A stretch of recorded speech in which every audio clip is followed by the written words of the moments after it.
Hello, ഇന്ന് നമുക്കൊരു simple chicken റോസ്റ്റിൻ്റെ recipe നോക്കിയാലോ. അപ്പോൾ ഇതിൻ്റെ റെസിപ്പിയാണ് കേട്ടോ.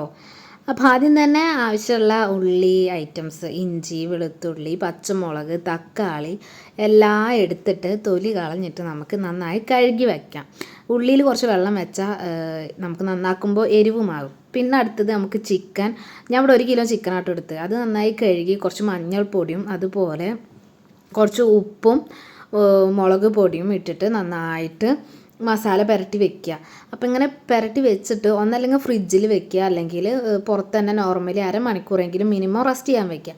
അത് റെസ്റ്റ് ചെയ്യണ നേരം കൊണ്ട് നമുക്ക് ഉള്ളി അതുപോലെ തക്കാളിയും എല്ലാ ഐറ്റംസും നമുക്ക് നന്നാക്കി വെക്കണം. അപ്പോൾ ഞാൻ ഇതിലേക്ക് ഏലക്കയും ഗ്രാമ്പും കുരുമുളകൊക്കെ എടുത്തിട്ട് സെറ്റാക്കി വെക്കുന്നുണ്ട്. അതൊരു പ്ലേറ്റിൽ വെക്കുന്നുണ്ട്. പിന്നെ മല്ലിച്ചെപ്പും പച്ചമുളകും ഒക്കെ ഞാൻ കഴുകിയിട്ട് നന്നാക്കി വെക്കുകയാണ്. എല്ലാം ഞാൻ ഉണ്ടാക്കുമ്പോൾ ഞാനൊക്കെ സെറ്റാക്കി വെക്കും. അപ്പോൾ പിന്നെ ഉണ്ടാക്കാൻ നമുക്ക് എളുപ്പമാണല്ലോ. അപ്പോൾ ഞാൻ ഇഞ്ചി വെളുത്തുള്ളി പേസ്റ്റ് ആക്കുകയാണ്. അപ്പോൾ ഞാൻ ചതച്ചിട്ടാട്ടോ ഇടണം. അപ്പോൾ ചതച്ചിടുമ്പോൾ പ്രത്യേക ഒരു സ്മെല്ലാണ് കേട്ടോ. അപ്പോൾ ഞാൻ പ്ലേറ്റിൽ അറേഞ്ച് ചെയ്ത് വെച്ചു. പിന്നെ ഞാൻ അടുപ്പത്താണ് ഉണ്ടാക്കാൻ പോണത്. അപ്പോൾ കുറച്ച് വെളിച്ചെണ്ണ ഒഴിച്ചിട്ട് ജീരകം, പെരുംജീരകം, ഉലുവ, പിന്നെ ഏലക്ക, കറുവപ്പട്ട അതൊക്കെ ഇട്ടതിന് ശേഷം നമ്മൾ നന്നാക്കി വെച്ച ഉള്ളി ഇടണം കേട്ടോ. ഉള്ളി കുറച്ചും കൂടെ ഉണ്ടിച്ചാൽ ടേസ്റ്റ് ഉണ്ടാവും.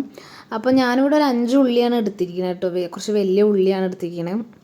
അപ്പോൾ ഇത് വഴറ്റിയിട്ട് ഒരു നല്ലൊരു ബ്രൗൺ കളർ ആവണം കേട്ടോ.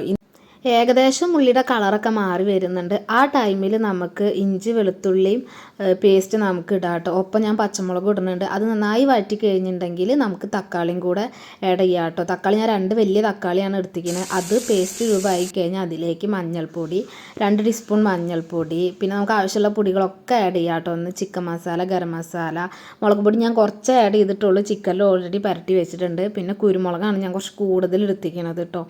ഇതെല്ലാം പച്ചമണം മാറണ വരെ നന്നായി വഴറ്റി കൊടുക്കുക. കളറൊക്കെ ഒന്ന് മാറണം. എന്നാൽ മാത്രമേ ചിക്കൻ ഇടുമ്പോൾ നമുക്ക് റോസ്റ്റ് വരുമ്പോൾ ഒരു കളറ് കിട്ടത്തുള്ളൂ. അപ്പോൾ ഞാൻ കൂടെ കുറച്ച് വേപ്പിലയും കൂടി അപ്ലൈ ചെയ്യുന്നുണ്ട്. ഏകദേശം ഈ പരുവൊക്കെ ആയി കഴിഞ്ഞാൽ നമുക്ക് നമ്മുടെ ചിക്കൻ ഇട്ട് കൊടുക്കാം കേട്ടോ.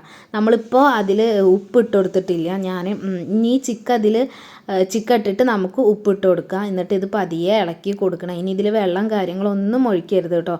നന്നായി ഇളക്കി കൊടുത്തിട്ട് മസാല എല്ലായിടത്തും പുരട്ടി കഴിഞ്ഞിട്ടുണ്ടെങ്കിൽ നമുക്കിത് അടച്ചു വയ്ക്കാം. ഒരു 10 മിനിറ്റ് കഴിഞ്ഞിട്ട് അടച്ച് തുറന്ന് കഴിഞ്ഞാൽ ഇതുപോലെ കുറുകി വരും കേട്ടോ. പിന്നെയും നമ്മൾ അടച്ച് വെച്ച് ഇളക്കി കൊടുത്തിട്ട് വെള്ളം ഒഴിക്കാതെ നമ്മളിത് വേവിച്ചെടുക്കണം കേട്ടോ. അപ്പോഴാണ് ഇതിൻ്റെ കളറും മാറും, പിന്നെ റോസ്റ്റ് പോലെ കിട്ടും ചെയ്യും കേട്ടോ. ആ സമയത്ത് നമുക്ക് കുറച്ച് മല്ലിച്ചപ്പൊക്കെ ഇട്ട് കൊടുക്കാം. പിന്നെ ഇനി ഇത് അടച്ച് വെക്കുക. നമ്മുടെ റോസ്റ്റ് റെഡിയാണ്. അപ്പോൾ എല്ലാവരും ട്രൈ ചെയ്ത് നോക്കണം കേട്ടോ. പിന്നെ നമ്മൾ ചൂട് കൊടുക്കാൻ വേറൊരു പാത്രത്തിലേക്ക് മാറ്റി വെക്കുക. അപ്പോൾ എല്ലാവരും ഒന്ന് ട്രൈ ചെയ്ത് നോക്കണം. അപ്പോൾ ഇന്നത്തെ വീഡിയോ എത്ര ഉള്ളൂ. ചാനൽ ഇഷ്ടമായ ലൈക്ക് ചെയ്യുക, ഷെയർ ചെയ്യുക, കമൻറ്റ് ചെയ്യുക, സബ്സ്ക്രൈബ് ചെയ്യുക. അപ്പോൾ ഓക്കെ, ബൈ.